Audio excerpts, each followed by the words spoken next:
Okay, so this is our first cooking class, and we're gonna make egg muffins today.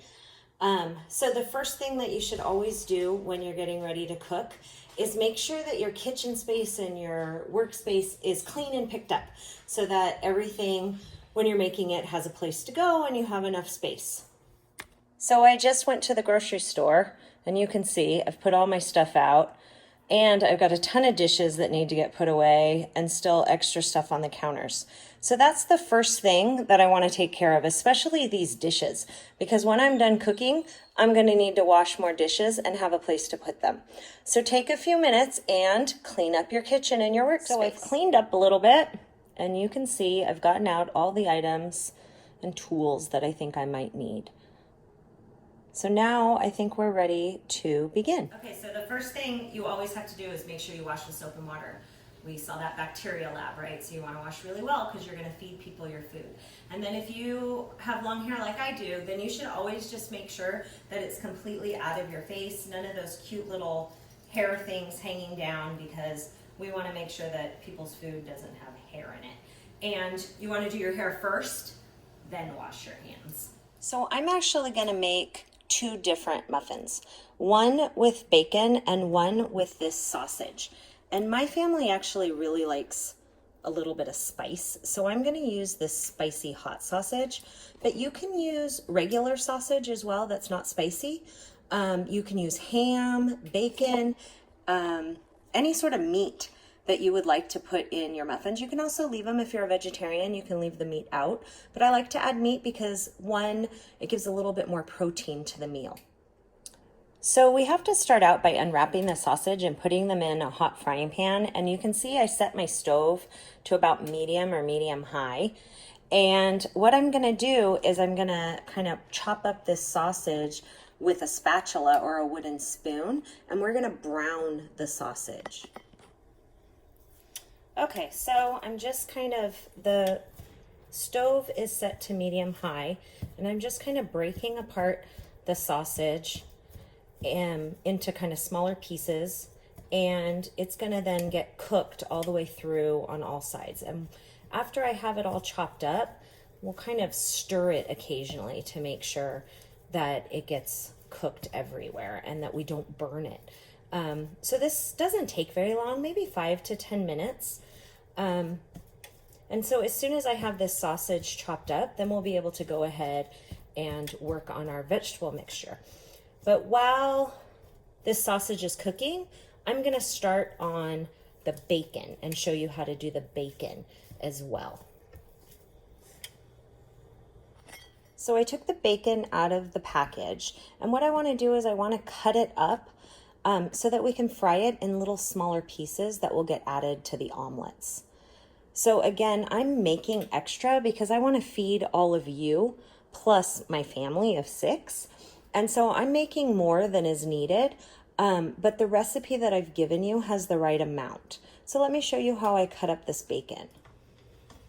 Okay, so this is my favorite knife for cutting the bacon. So obviously it's very sharp, and you need to make sure that you are very, very careful with it. So I'm using a cutting board, and I've gotten out kind of a chunk of several pieces of bacon, and I'm just going to kind of start chopping it into little slivers, and then I'll go ahead and I'll turn it around and I'll chop it. And the size of these pieces really doesn't matter. It just matters that they're small when you put them in the egg, so that people aren't like peeling out a giant piece of bacon, and that they get more bacon pieces in their bite and in their eggs. And so after I have like a sliver of bacon like this, then I might cut it again into thirds. And so I just pick up these kind of chunks and I start slicing them. And again. All right, so we're just taking these guys and we're just gonna keep chopping them into pieces. And then when you have them all finished, then we're gonna throw them in the frying pan. I'm gonna do quite a bit so that I have enough for all the omelets that I wanna make. But again, the recipe will have the right amount for about 12 omelets. So as you can see, the meat is browning nicely, and I'm just kind of stirring it and mixing it up to make sure that all the red parts are cooked. And so when everything is brown, then we'll know that it's ready and done. Okay, this is called browning your sausage. You can do this with hamburger as well. So you just kind of keep stirring it and don't let it burn. And as soon as everything is browned, then we'll come back to this and finish it off. So here's my bacon, and it's looking pretty done. I'm almost ready to strain off all of this fat, and I'm just going to add the grease to the container that I poured the grease from the sausage into, but I think I'm going to give it maybe 5 more minutes. Okay, so this is the bacon kind of at its done point. I just strained off the grease, and then I'm just going to let it sit here. So I have my sausage ready, I have my bacon ready.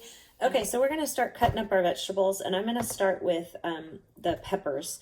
But you probably only need a total of 1 pepper, maybe 1.5 for your 12 omelet recipe. Because I'm making more, I'm going to do all 3 of these guys. The other thing is that when I know that I need 1 whole pepper, then I often do like 1/2 of a red and 1/2 of an orange, just to give some variety to the vitamins and the color of the food. It's one of the things that nutrition experts talk about, is having food of a variety of color. And so that's what I'm going to do. So I'm going to show you how I cut up a pepper. So I've washed it already, took the sticker off, and now I'm going to take my like paring knife guy, and I cut around the top stem. And if you have like chickens or ducks or something, pigs, this stuff can get saved for them. And then I slice my pepper in half. And what I'm gonna do is I'm gonna cut out these kind of white edges and then make sure that I rinse out the seeds. People think that peppers are spicy, but they're actually not. Red peppers are actually really, really sweet.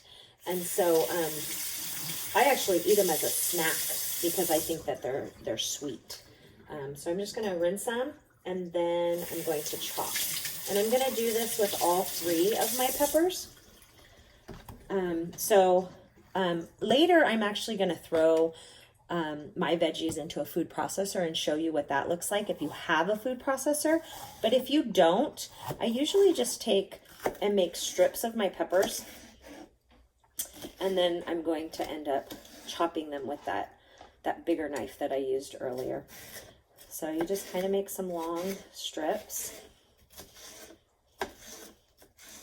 And then I use just a kind of a little group of these peppers, and I'm just going to try to chop them a little bit. So again, you want to watch your fingers and kind of curl them away. And then the front of your knife is not really supposed to come up off of the cutting board. So you just kind of roll your knife down and just kind of keep moving and chopping it. And then you want to back your fingers up. And if this is too many, then just do 3 or 4 little strips at a time. And just go slow so that you're careful and you don't cut your fingers. Okay, and then I have kind of these little kind of pieces. And if you want it to be a little bit finer, you can just go back over these chunks. So if you have a food processor, I'm going to actually show you how that works. If you don't, then this is the method that you would use to chop up pretty much all of your veggies. Okay, so if you're putting it in a food processor, I just made strips and then I cut my strips in half, and I'm just going to dump them into my food processor. And I'll show you what that looks like in a minute. But I want to show you some other veggies. So I'm a big fan of the greens. I think cilantro is super yummy. If you don't like cilantro, don't use it, but it does add a nice little flavor. And because you use cilantro, then you don't really have to use salt and pepper, which is a little bit healthier for you. So I'm rinsing my cilantro because it is dirty. It comes from the ground, and so I kind of rinse it off and squeeze it and shake it out, and you will see dirt come out into your sink. So you're going to squeeze it kind of dry, kind of shake it. It doesn't matter if it's dry, it's just easier to work with and cut. And then really, you just are trying to get rid of the stems. So as much as you can, you kind of pull these leaf parts. If you end up with some stems, it's not going to hurt anything. But this could take hours to pull off each individual leaf. So you just kind of try your best. And if you get some stems, don't stress about it. You can always pull them out later after you've chopped it. And so you just kind of pull them off like this and get your leaves. Then I'll show you how to chop it. Okay, so I have all the stems kind of pulled off of my my cilantro. So if I'm using a knife, again, this is the knife that I choose, and I just try to cut through it a little bit just to make it into a little bit smaller pieces. I don't really worry too much about the size of these guys, so I just kind of cut in one direction and then I try to turn it and cut it across the other direction just to make it a little bit smaller. So you can do that until it's kind of smaller pieces, or like I said, I'm going to put it in the food processor. And next I'm going to do green onions. So again, I'm going to kind of wash them, and green onions have kind of a layer that's a little bit dirty on the outside. So I usually peel that one layer off my green onion and then just kind of wash them really well before I go ahead and do any sort of chopping or cutting. So to cut these guys, I first take my knife and I just want to cut off that kind of, I don't know, it's the end, it's the roots. And so I cut it off and I throw it back in my sink for trash for each one of these guys. Now with green onions, you can actually eat the whole thing. So usually when I'm chopping these guys to eat, I usually chop to about here, but you can go all the way down depending on how many you need. I know that lots of you said that you don't like onions, but these are actually a sweet onion. And once they're chopped and blended and in your egg, you're not going to know they're there. So trust me and put them in, because they actually add a lot of flavor and nutrients to your food. And again, those are the types of things that keep you away from adding salt, which is actually really bad for you. So if you can put some flavor in your food with the fruits and the veggies that you use,